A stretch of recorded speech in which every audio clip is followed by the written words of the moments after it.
Hi పిల్లలు, praise the lord. బాగున్నారా? చాలా సంతోషం. ఈ యొక్క కార్యక్రమం CEF ద్వారా నిర్వహించబడుచున్న ఈస్టర్ పార్టీ క్లబ్కి మీ అందరికీ ప్రేమపూర్వకంగా ఆహ్వానం చెప్తున్నాము. మరి చిన్న ప్రార్థన చేసి మనము ఈ యొక్క కార్యక్రమాన్ని మొదలు పెడదామా పిల్లలు? తల వంచి ప్రార్థన చేద్దాం. దయగల ప్రభా, పరిశుద్ధ మహోన్నతుడ, ఈ యొక్క సమయంలో ప్రభా మరి ఈస్టర్ పార్టీ క్లబ్ చూస్తున్న బిడ్డలందరినీ పేరు పేరున ఆశించి దీవించిన తండ్రి. ఈ యొక్క కార్యక్రమం ద్వారా మీ యొక్క పునరుత్థానం గురించిన సత్యాన్ని తెలుసుకొని, నేను ఎరగని బిడ్డలు తెలుసుకుని, నేను ఎరిగిన వారు ఇంకా నీలో ప్రభా నీకు సాక్షాత్మై జీవించే యొక్క దయచేస్తాను నమ్ముచు ఈ కార్యక్రమాన్ని నీకు మహిమకరంగా జరిగించుకోమని యేసుక్రీస్తు పరిశుద్ధ నామమున ప్రార్థిస్తున్నాను తండ్రి, ఆమేన్. ఓకే పిల్లలు, మరి గత కొన్ని నెలల క్రితము మనము క్రీస్తు యొక్క జననము విషయం విన్నాం కదా. మరి ప్రపంచంలో చాలా గొప్ప పండుగ అంటే క్రిస్మస్ గురించి విన్నాం. అంతేకాకుండా ఇప్పుడు యేసు ప్రభు తిరిగి పునరుత్థానుడై లేచిన దినము, అది ఈస్టర్ పార్టీ క్లబ్ అనే కార్యక్రమం ద్వారా మనము చక్కని పాట, దేవుని వాక్యము, మరి లెసన్ వినబోతున్నాం. పిల్లలు మరి జాగ్రత్తగా వినండి. విని మీరు తెలుసుకొని మరి మీరు తెలియని మీ స్నేహితులకి మీరు చెప్పాలని ఆశిస్తున్నాను. ఓకే పిల్లలు, ఇప్పుడు మొదటిగా ఈస్టర్ పార్టీ గురించిన చక్కని పాట మనం విని నేర్చుకుందాం పిల్లలు.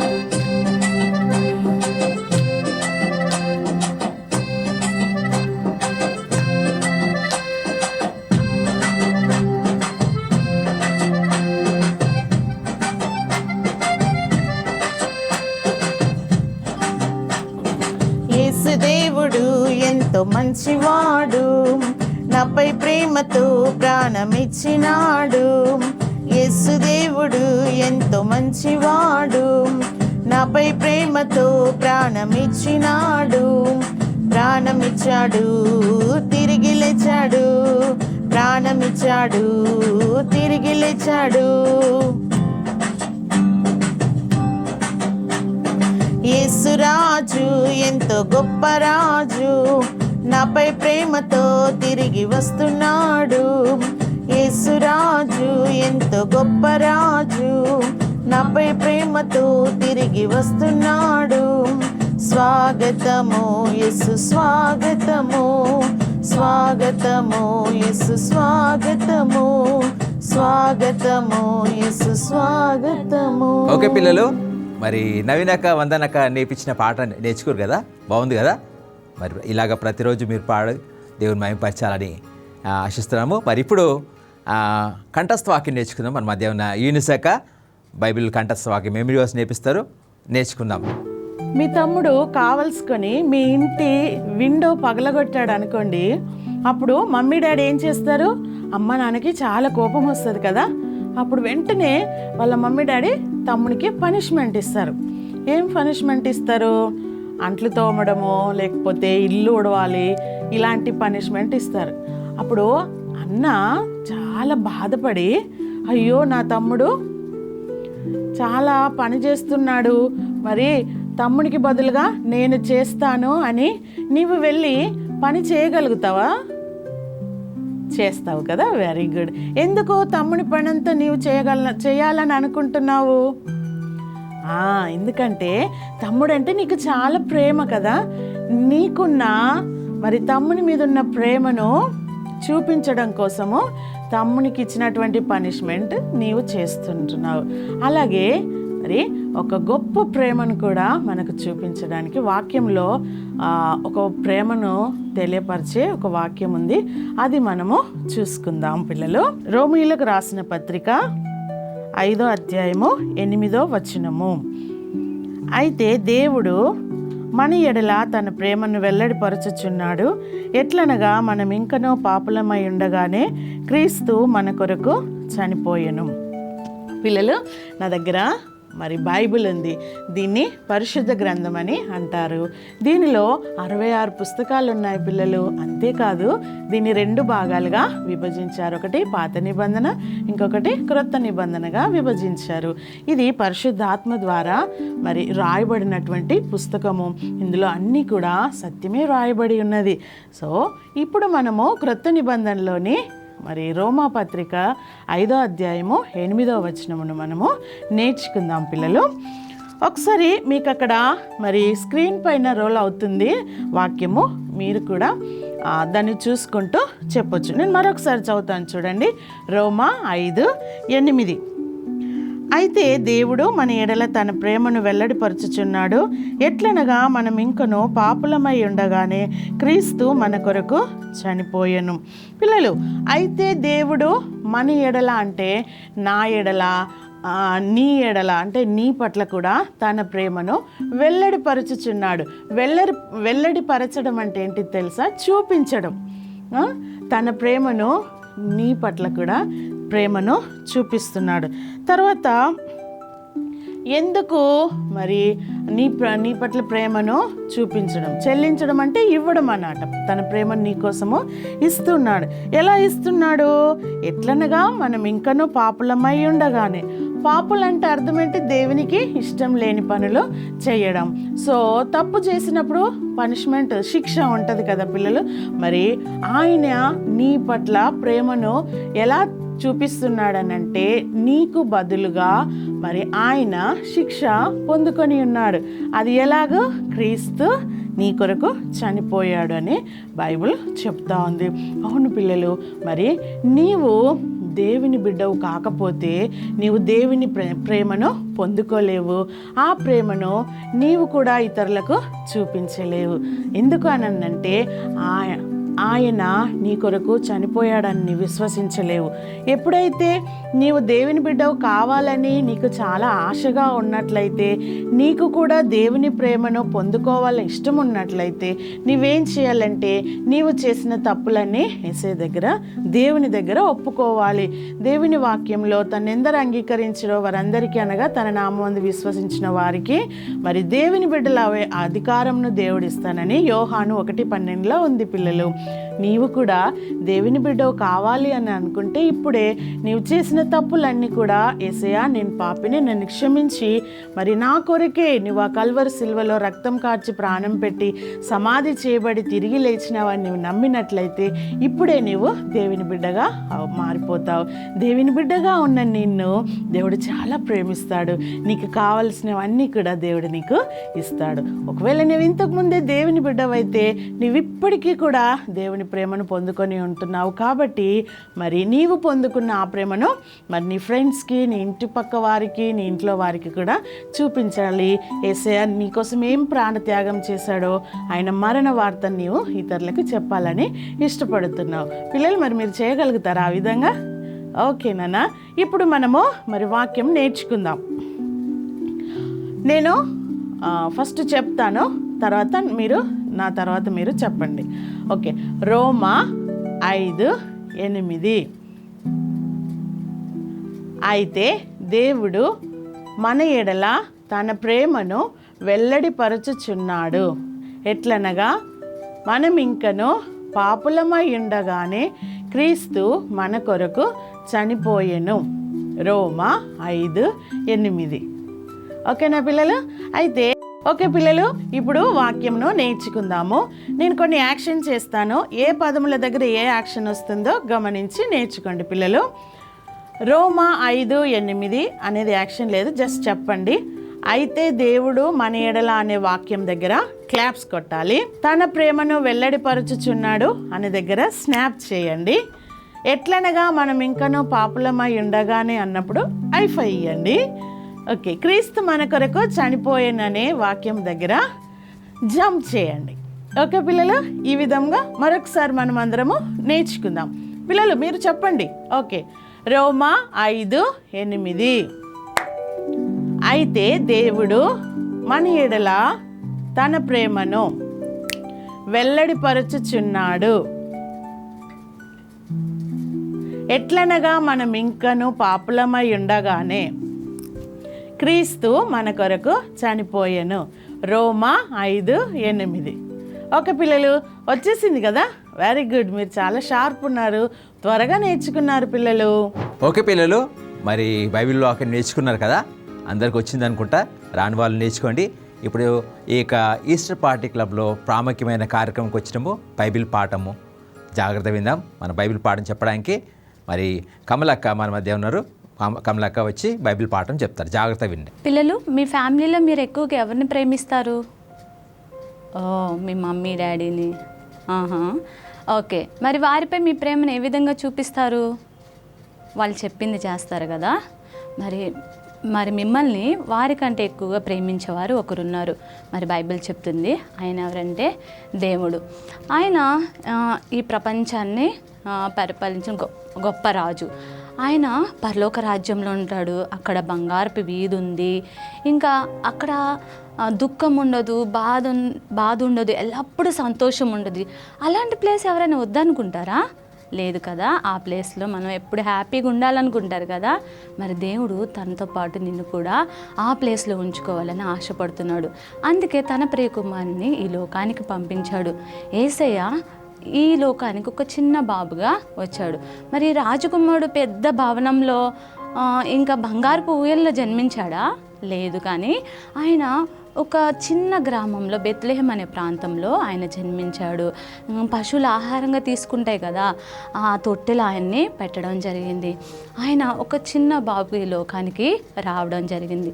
ఎందుకంటే తన ప్రజలను ఆయన ప్రేమిస్తున్నాడు. అందుకే మరి తన కుమారుని ఈ లోకానికి పంపించాడు. ఆయన ఈ లోకంలో ఒక చిన్న బాబుగా నీ కొరకు నా కొరకు తన ప్రియ కుమారుని వారి ప్రజల నుండి, వారి పాపం నుండి రక్షించడానికి ఆయన ఈ లోకానికి రావడం అనేది జరిగింది. పాపం అంటే ఏంటో తెలుసా పిల్లలు? పాపం అంటే దేవునికి ఇష్టం లేని ప్రతి పని పాపము.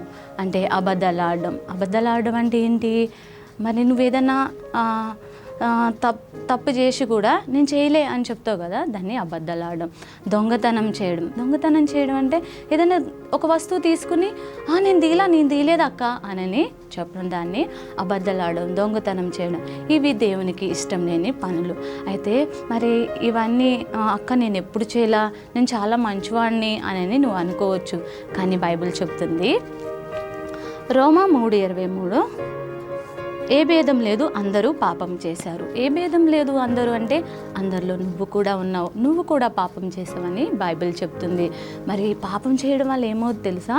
మరి స్కూల్లో ఏదన్నా మిస్టేక్ చేస్తే టీచర్ ఏం చేస్తారు? పనిష్మెంట్ ఇస్తారు కదా. మమ్మీ డాడీ కూడా పనిష్మెంట్ ఇస్తారు కదా ఏదైనా తప్పు చేస్తే. మరి దేవుడు కూడా పనిష్మెంట్ ఇస్తాడు. అదేంటంటే దేవుని దగ్గర నుంచి దూరం అయిపోతాము. మరి ఆయనతో పాటు శాశ్వతంగా పరలోక రాజ్యంలో ఉండడానికి వీలు కాదు. అందుకే దేవుడు తన ప్రియ కుమారుని ఈ లోకంలోనికి, తన ప్రజలను పాపం నుంచి విడిపించడానికి ఆయన ఈ లోకానికి తన కుమారుని పంపించాడు. యేసయ్య నీ మాదిరిగానే పుట్టాడు, పెరిగాడు. కానీ ఆయన ఆలోచనలో, ఆయన మాటల్లో, ఆయన పనుల్లో ఎప్పుడు కూడా పాపం చేయలేదు. యేసయ్య పెరిగి పెద్దవాడై దేవుని ప్రేమని తన ప్రజలకి తెలియపరిచాడు. ఎట్లా అంటే చుట్టుపక్కలున్న ప్రజలందరూ కూడా ఆయన దగ్గరకు వచ్చేవాళ్ళు. ఆయన చిన్నవాళ్ళని, పెద్దవాళ్ళని, ఇంకా స్త్రీలని, పురుషుల్ని, ప్రతి ఒక్కరిని ప్రేమించేవాడు. గొప్ప గొప్ప కార్యాలు కూడా చేశారు. అయితే చుట్టుపక్కల ప్రాంతాల్లో ఉన్న ప్రజలందరూ కూడా ఆయన దగ్గరికి వస్తూ ఉండేవాళ్ళు. ఒకరోజు కొంతమంది స్త్రీలు ఏం చేశారంటే వాళ్ళ పిల్లల్ని తీసుకుని యేసయ్య దగ్గరికి వచ్చారు. అయితే శిష్యులు వాళ్ళని ఆటంకపరిచి, ఇక్కడికి రాకండి, యేసయ్య చాలా బిజీగా ఉన్నారు, ఆయన అలసిపోయారు, కొంచెం డిస్టర్బ్ చేయకండి, మీరు పక్కకు వెళ్ళండి అని వాళ్ళని, ఆ స్త్రీలని, పిల్లల్ని దూరంగా పంపించారు. అయితే యేసయ్య దూరం నుండి వాళ్ళని చూసి ఏమంటున్నాడు తెలుసా? వాళ్ళని ఆటంకపరచకండి, వాళ్ళు నా దగ్గరికి తీసుకుని రండి అని అనగానే వెంటనే మరి శిష్యులు చిన్న బిడ్డల్ని ఆయన దగ్గర తీసుకొచ్చారు. చిన్న బిడ్డలతో ఆయన కూర్చున్నారు. ఆయన మాట్లాడి నవ్వుతూ సమయాన్ని గడిపాడు. పిల్లల్ని ఎంతగానో ప్రేమించాడు. పిల్లలు, మరి దేవుడు నిన్ను ప్రేమిస్తున్నాడు. నిన్ను ప్రేమించే దేవుడు పరిశుద్ధుడు అంటే ఏ తప్పు చేయనివాడు. బైబిల్లో ఏమనంటే యోహాను 3:16 దేవుడు లోకమును ఎంతో ప్రేమించును. లోకము అంటే ఈ లోకంలో దేవుడు ఏమేమి సృష్టించాడు తెలుసా? భూమిని, ఆకాశాన్ని, చెట్లు, జంతువులు, ఇంకా సమస్తాన్ని సృష్టించాడు. ఇంకా నిన్ను కూడా సృష్టించాడు. నిన్ను సృష్టించిన దేవుడు పరిశుద్ధుడు. ఆయన పరలోక రాజ్యంలో ఉంటాడు. మరి ఆయనతో పాటు ఎల్లప్పుడూ నువ్వు ఉండాలని ఆశపడుతున్నాడు. ఆయన ప్రేమని నీకు చూపిస్తున్నాడు. మరి దేవుడు ఆయన ప్రేమ చూపించి యేసయ్యని లోకానికి పంపించాడు. యేసయ్య చిన్న బిడ్డలను చాలా ప్రేమించారు. ఎందుకంటే దేవుని దృష్టికి చిన్న బిడ్డలు కూడా ప్రాముఖ్యమైన వాళ్ళని వాళ్ళకి తెలియచేయడానికి ఆయన ఆ విధంగా చేశాడు. మరి యేసయ్య అందరినీ సమానంగా ప్రేమించాడు. తర్వాత ఆయన వారితో సమయాన్ని గడిపాడు. అంతేకాదు ఆ చుట్టుపక్కల చెడ్డవారు మంచివారు అందరూ ఉన్నారు. ఇంకా కొంతమందికి స్వస్థతలు కూడా చేశారు. చాలామంది ఆయన దగ్గరకు వచ్చి ఆయన వస్త్రపు చెంగు ఇలా ముట్టుకుంటే చాలు నాకు స్వస్థత కలుగుతుందని చాలామంది ఆయన దగ్గరికి వచ్చేవాళ్ళు. యేసయ్య అందరినీ సమానంగా ప్రేమించాడు. మంచివారిని చెడ్డవారిని అందరిని కూడా ఈక్వల్గా ప్రేమించాడు. అయితే కొంతమంది ఆయన అంటే ఇష్టం లేని వాళ్ళు ఏం చేశారంటే, అసలు ఆయన దేవుడే కదా, ఎందుకు అలా చేస్తున్నాడు, చెడ్డవారితో ఎక్కువగా స్నేహంగా ఉంటున్నాడు, వాళ్ళలోనే ఉంటున్నాడు, వాళ్ళతో తింటున్నాడు, ఎక్కువ వాళ్ళతోనే గడుపుతాడేంటి, ఆయనకు తెలియదా ఆయన దేవుడని అనని అంటున్నారు శిష్యులు, ఆయన అంటే ఇష్టం లేని వాళ్ళు. అయితే ఏమైందంటే ఇది అంతా కూడా దేవునికి తెలుసు. మరి యేసయ్యకి అంతా తెలుసు కదా పిల్లలు, ఎవరు ఎలాంటి వాళ్ళు అనేది. ఎందుకంటే ఆయన అందరినీ ప్రేమిస్తున్నాడు, అందరూ ఆయనకి కావాలి. ఎందుకంటే దేవుని ప్రేమ నుంచి ఏది కూడా ఎవరిని కూడా వేరు చేయలేదు. మరి నువ్వు దేవుని బిడ్డవైతే మరి నీ హృదయంలో యేసయ్య ఉంటే కనుక నువ్వెప్పుడైనా అనుకోవచ్చు, అక్క నన్ను ఎవరు ప్రేమించట్లా, నేను ఒంటరిగా ఉన్నాను, నాకెవరు తోడుగా లేరు అని అనుకోవచ్చు. మరి బైబిల్లో ఒక మాట ఉంది కదా, రోమా 5:37-38 ఉంటుంది ఒక మాట. ఏమనంటే దేవుని ప్రేమ నుంచి ఏది వేరు చేయలేదు. అంటే మరణము కూడా ఆయన ప్రేమ నుంచి వేరు చేయదని బైబిల్ సెలవిస్తుంది పిల్లలు. అయితే ఆయన అందరినీ సమానంగా ప్రేమిస్తున్నాడు. తన బిడ్డలైన వారిని కూడా ఎక్కువగా ప్రేమిస్తున్నాడు. ఆయన ప్రేమ నుంచి ఏది కూడా వేరు చేయదని మనకి బైబిల్లో చెప్తుంది. మరి నాతో పాటు ఒకసారి చెప్పండి, జీసస్ లవ్స్ యూ అని. Okay, very good. మరి దేవుడు తన ప్రజల్ని ఎంతగానో ప్రేమిస్తున్నాడు, అందరినీ కూడా ప్రేమిస్తున్నాడు. మీరు ఎప్పుడు కూడా ఒంటరిగా ఉన్నప్పుడు ఇది ఒకటి గుర్తుపెట్టుకోండి పిల్లలు, యేసయ్య నన్ను ప్రేమిస్తున్నాడని, దేవుని ప్రేమ నుంచి నన్ను ఏది కూడా వేరు చేయలేదని నువ్వు చెప్పొచ్చు. అయితే ఆయన అక్కడ అందరినీ ప్రేమించడం కొంతమందికి నచ్చట్లేదు. కొంతమంది యేసయ్య అంటే ఇష్టం లేని వాళ్ళు ఏం చేశారో తెలుసా, ఆయన్ని సిలువకు అప్పగించారు. ఆ ఒక నైట్ అంతా చాలా బాధ పెట్టారు, ఆయన్ని కొట్టారు, గుద్దారు, ముఖంపై ఉమ్ము వేశారు. మిమ్మల్ని ఎవరైనా అలా చేస్తే మీరు ఊరుకుంటారా పిల్లలు? తిడతారు కదా. మరి వాళ్ళని ఏదో ఒకటి అంటారు కదా, కానీ ఆయన ఏం మాట్లాడలేదు, ఆయన దీనంగా అలాగే ఉన్నాడు. ఆ నైట్ అంతా చాలా బాధ పెట్టారు, సిలువ మోయించారు, ఆయనకి తలపై కిరీటం పెట్టారు, ఇంకా ఆయనకి దాహం అడిగినా కూడా ఇవ్వలేదు. ఆయన బైబిల్లో ఒక మాట ఏమని ఉందంటే 6 hours ఆయన చాలా ప్రాబ్లమ్స్ ఫేస్ చేశాడు, ఆయన రక్తాన్ని అంతా చిందించాడని బైబిల్లో రాసి ఉంది. ఆయన 6 hours సిలువపై శ్రమలు పడ్డాడు. ఎందుకంటే ఆయన రక్తాన్ని నీ కొరకు చిందించాడు. మధ్యాహ్నం 3 గంటల సమయంలో మరి చీకటి అయిపోయింది, ఆ ప్లేస్ అంతా ఒక పెద్ద భూకంపం కలిగింది. ఆ సమయంలో యేసయ్య తన ప్రాణాన్ని విడిచిపెట్టాడు. అయితే శిష్యులు చాలా బాధపడుతున్నారు, అయ్యో యేసయ్య చనిపోయారు, ఆయన ఏ తప్పు చేయకపోయినా ఆయనపై నిందలు వేసి ఆయన్ని చంపేశారని చాలా బాధపడుతున్నారు. అయితే వాళ్ళు బాధపడుతూ అక్కడికి రాజుగారి దగ్గరికి వెళ్ళి వెంటనే ఏం చేశారు, ఆ శరీరాన్ని మాకు ఇవ్వండి అనని ఆ యొక్క యేసయ్య శరీరాన్ని తీసుకొచ్చి దానికి ఏం చేశారు, క్లాత్ చుట్టి యేసయ్యని ఎక్కడ తీసుకెళ్ళే సమాధిలో భద్రం చేశారు. మరి యేసయ్య నీ పాపముల కొరకు ఆయన ఈ లోకానికి రావడం జరిగింది. కేవలం ఆయన మాత్రమే నీ పాపాలను తీసివేయగల శక్తి ఆయనకు మాత్రమే ఉంది.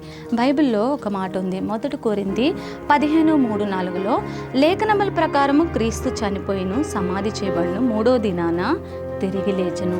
లేఖనములంటే యేసయ్య లోకానికి రాకముందే ఆయన చనిపోతారని, నీ పాపముల కొరకు ఆయన శిక్ష అనుభవిస్తారని ఆయన మరి బైబిల్లో ముందే రాయడం జరిగింది. ఆయన మాత్రమే నీ పాపాన్ని తీసివేయగల శక్తి ఆయనకు మాత్రం ఉంది. మరి ఆయన ఏ తప్పు చేయకపోయినాను నువ్వు చేసిన పాపానికి నీకు రావాల్సిన శిక్షకి ఆయన తనపై వేసుకుని ఆయన రక్తాన్ని చిందించాడు. మరి అంతటితోనే అయిపోయిందా? లేదు. కానీ పిల్లలు, ఆయన చనిపోయిన తర్వాత 3 దినాలు సమాధిలోనే ఉన్నారు. ఆ తర్వాత ఏమైందంటే అక్కడ ఆయన భద్రపరిచారు కదా సమాధిలో. అక్కడ సైనికులు ఏం చేశారు, ఇదిగో ఈ శిష్యులు ఆయన్నే తీసుకెళ్ళిపోతారో ఏమో అని ఒక పెద్ద బండరాయిని ఆ సమాధికి అడ్డుగా పెట్టారు. 2 సైనికుల్ని అక్కడ కాపలాదారులుగా పెట్టారు. అయితే ఆ కాపలాదారులు వాళ్ళు అక్కడే ఉన్నారు. ఇంతలో మరి ఆయన 3వ దినాన తిరిగి లేస్తానని ఒక మాట చెప్పారు కదా. అప్పుడు ఏమైందంటే 3వ దినాన ఆకాశం నుంచి ఒక ఏంజెల్ వచ్చింది, ఒక పెద్ద శబ్దం వచ్చింది. ఆ శబ్దానికి ఆ పక్కనున్న సైనికులు 2 ఏమైపోయారు, పడిపోయారు. మరి శబ్దం వస్తే మనకు భయం వేస్తుంది కదా. మరి ఆ శబ్దానికి వెంటనే ఆ రాయి ఏమైంది, అడ్డుగా ఉన్న రాయి పక్కకి తొలగడం జరిగింది. యేసయ్య తిరిగి లేచారు. ఇదెంత అద్భుతం కదా.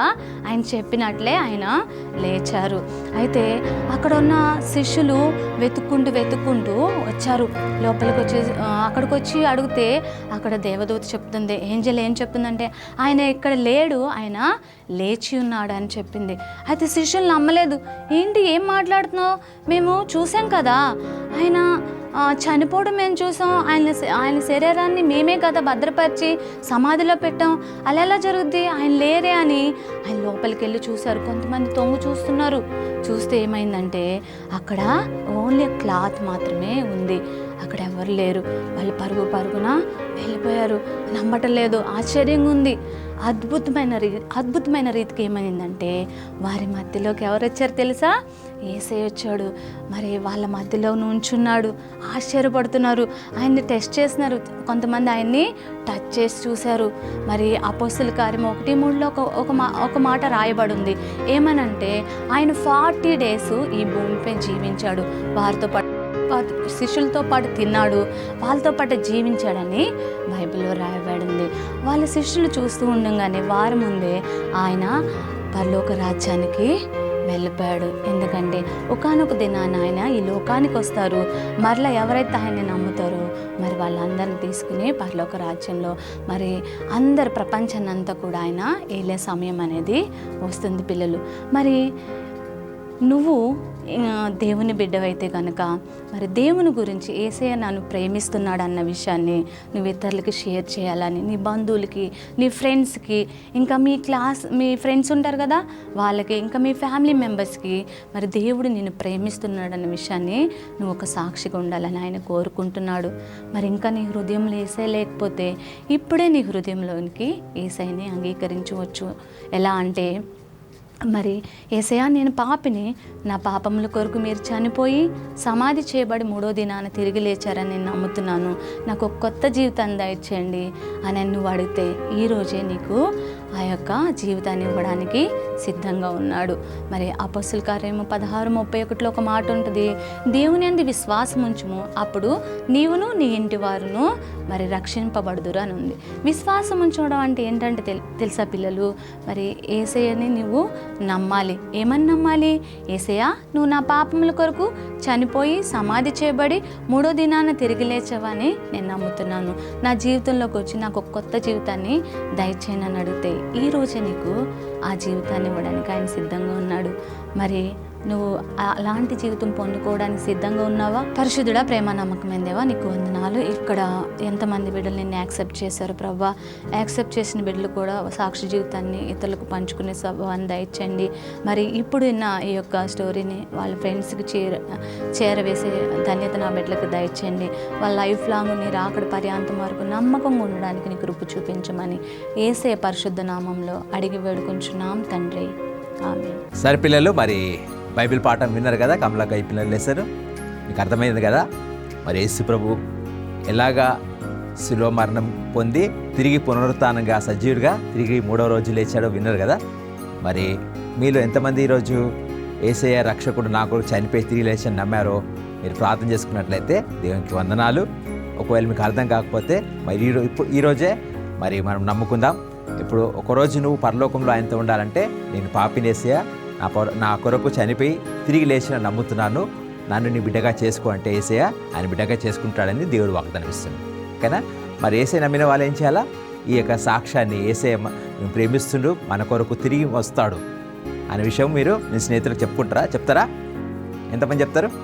Okay, God bless you. మీ అందరి కొరకు చివరి ప్రార్థన చేసుకొని ముగించుకుందామా? తల వచ్చండి, ప్రార్థన చేసుకుందాం. ప్రేమగల తండ్రి, పరిశుద్ధ ఇగో తండ్రి, ఈ యొక్క ఈస్టర్ పార్టీ క్లబ్ కార్యక్రమం ద్వారా బిడ్డలు నేర్చుకున్న పాట, కంఠస్థ వాక్యము, బైబిల్ పాఠం పట్టుకుందాం తండ్రి. ఎంతమంది అయితే ప్రభా నిన్ను రక్షకునిగా ఈరోజు తీర్మానం చేసుకున్న బిడ్డలు దీవించిన తండ్రి. నమ్మిన ప్రతి బిడ్డ నీ గురించి, నీ యొక్క పునరుత్థానం గురించి ఇతరులకి సాక్షిగా ఉంటామని వాగ్దానం చేసుకున్న బిడ్డల్ని ఆశ్రయించమని, ఎవరికైతే అర్థం కాలేదో మరొక అవకాశం బిడ్డలు దయచేస్తాను నమ్ముచు బిడ్డలందరినీ దీవించి ఈ యొక్క కృప బిడ్డలందరికీ దయచేస్తాను నమ్ముచు యేసుక్రీస్తు పరిశుద్ధ నామమున ప్రార్థిస్తున్నాను తండ్రి. ఆమేన్. మన తండ్రి అయిన దేవుని యొక్క ప్రేమయు, ఆయన కుమారుడు రక్షకుడైన యేసుక్రీస్తు యొక్క కృపయు, పరిశుద్ధాత్మ దేవుని యొక్క సహాయం కాపుదల మీ అందరికీ తోడు నీడని నడిపించి సహాయం చేయను గాక. ఆమేన్. గాడ్ బ్లెస్ యూ పిల్లలు.